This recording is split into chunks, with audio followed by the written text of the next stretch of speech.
Okay, hello. So what you're watching right now is a solo run I did of the new Lethal Company Challenge Moon for this week. Today is January 15th. I think it's called or like Ouu-9? Ouu-9, something like that. So yeah, this is a solo run I just did. I wind up with 1003 scrap at the end. I'm going to do a little post commentary here to just kind of talk about the route and just some things about this game. So you can see there, I inverse teleported immediately at the start of the run, but I'm actually not going to go for any of the items at main. Here I'm going to route straight over to the fire exit. The reason for that is that there's like a few big items that are worth a good amount over by the fire exit. There's also like a teeth item over here that's worth like 83 credits, yeah, which is pretty significant. That's a good amount of money. But the issue is that there's a thumper and a ceiling bug, the shrimp guy, that spawn over here pretty early. So in my runs, if I ever, like, I would inverse teleport to main early and try and get the items over there, and then I would just come over here and I would die to the thumper. I don't know why, but I just cannot kill thumpers. I can kill like every other enemy in this game except for thumpers. I just can't get the rhythm down to combo them. Anyway, I was just finding it to be a bit more consistent to start over here and clear out the items over here first. Plus, if you come over here with some of those items that are by main, like that stop sign and that gift box that I grabbed, as well as that bolt, those are just kind of on the way. So it ends up being pretty efficient to kind of start over here, and it's just a little bit safer, more consistent, just because you finish over here by like 10 a.m. and then you just don't have to deal with that thumper, which is nice. And here I'm going to run both these inventories back over towards the ship, and then I'll go back in to the facility.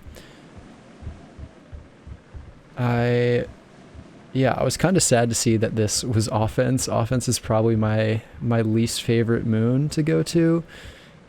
I mean, it's between this or probably Dine. I'm not really a Dine enjoyer either. But I mean, offense is just usually so annoying with like coil heads, and the outside it just spawns a lot of enemies, so I'm usually not a big fan of this map.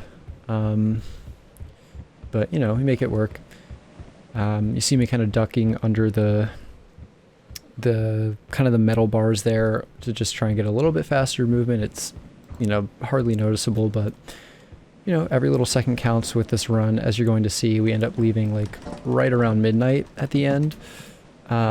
So just like every little second here is in this route is pretty important to make sure that you get out on time.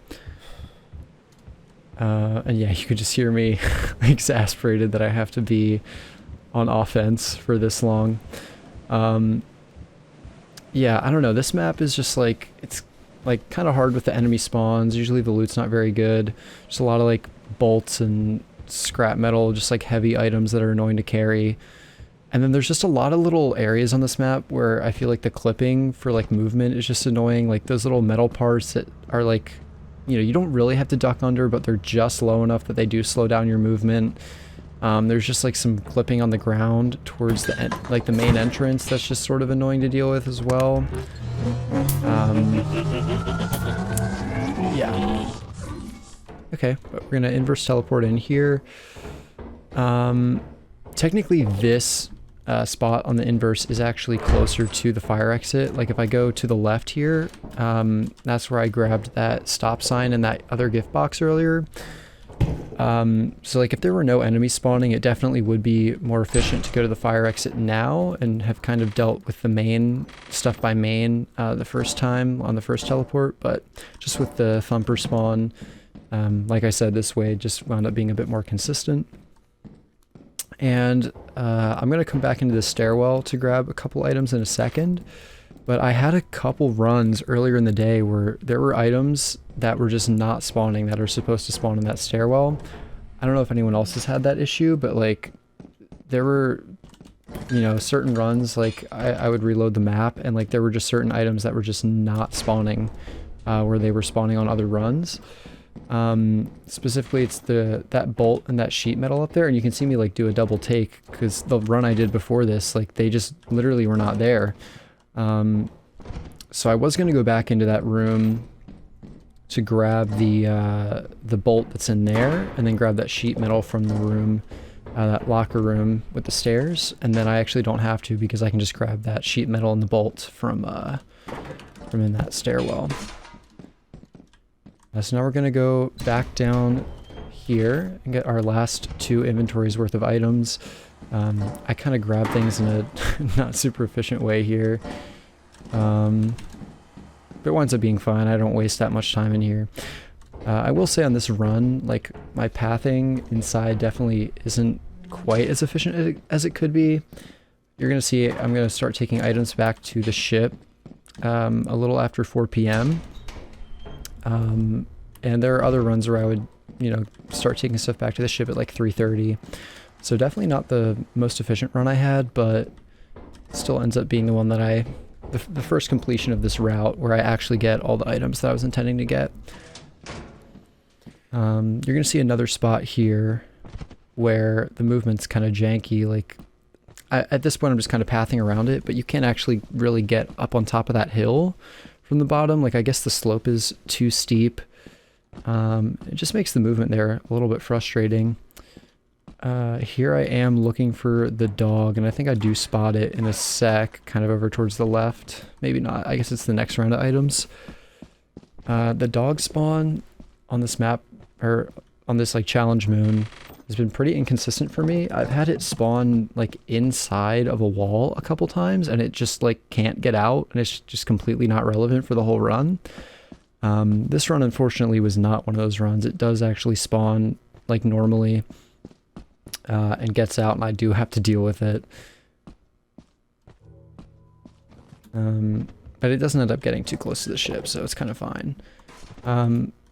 You might notice, I'll kind of talk about it next when I go back over a little bit more, but the way I was dropping items here to try and make things a little bit more efficient is I'm trying to drop all the one-handed items in a pile and then the two-handed items in a separate pile so that I can pick up, you know, 3 one-handed items first and then grab one of the two-handed items. It's not a huge deal. Okay, we do see the dog there. It's not a huge deal for most of the run, but considering I'm staying until like basically midnight here, I had a few runs like earlier in the day today where I missed out on some items because it got dark and I just literally couldn't see where the items were on the ground, and I had to leave them. Because I literally couldn't find them, like my scanner wasn't picking them up.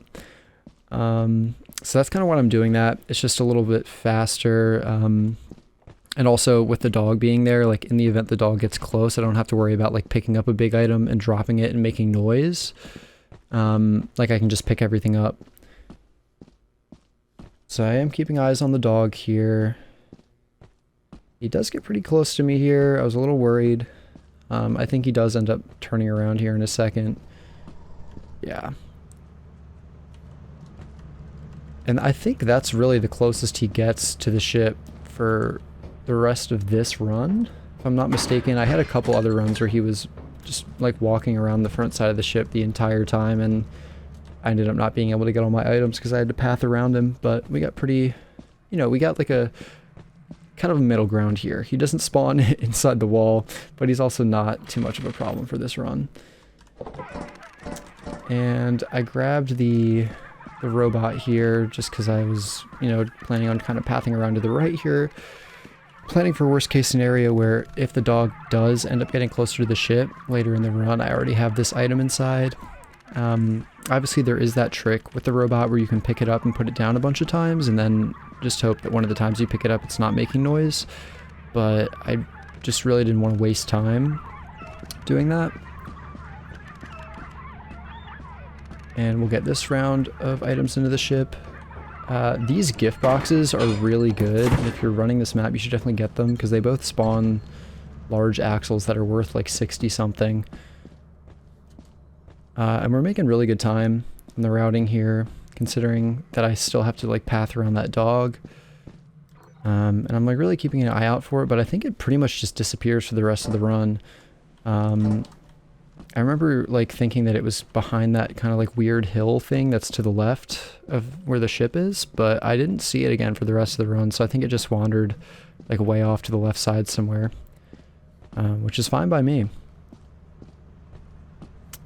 I really do not like dealing with those.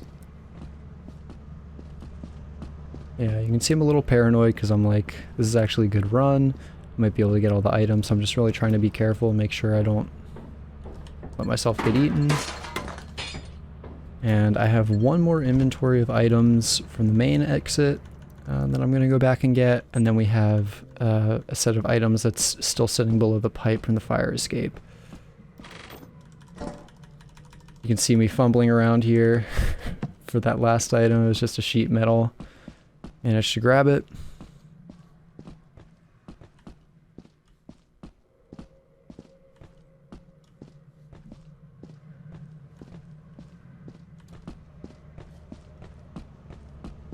And yeah, pretty straightforward end to the run here. Nothing too crazy.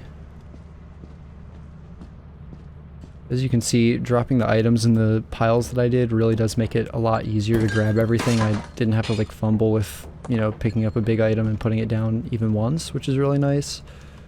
I'll grab these last few items here, grab the teeth. And the teeth are another item where, with this route, depending on where the dog is, you may want to try and grab those earlier or later, but mine's doing fine here. And we're going to take off. That's the run. You're going to see me go back over here and just grab a few of these items to make sure they're not clipped through the door and make sure that they do get registered. And yeah, that's the run. We'll see the count come up here in a sec. 10:03 out of 1,300, which is pretty damn good, if I do say so myself. Let's go, dude. Let's fucking go. Holy shit. I will take that. Yeah, so that was a pretty solid run.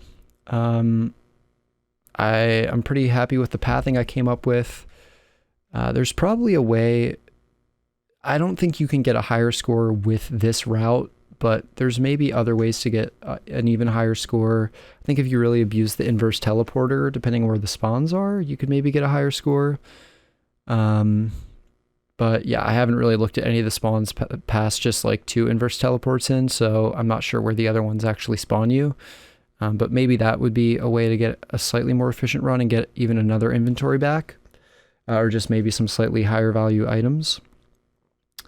But yeah, pretty happy with that run. I've been having a lot of fun doing these solo runs and just playing the game solo in general. But especially doing the solo runs of these challenge moons has been really fun so far.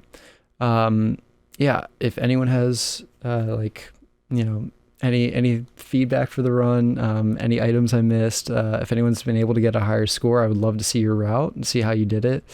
You know, like I said, I've been having a lot of fun with these solo runs. And yeah, if the post commentary was interesting to talk about the route, let me know and I'll maybe try and do some similar stuff in the future. But yeah, if you made it to this point in the video, thanks for watching, and yeah, bye.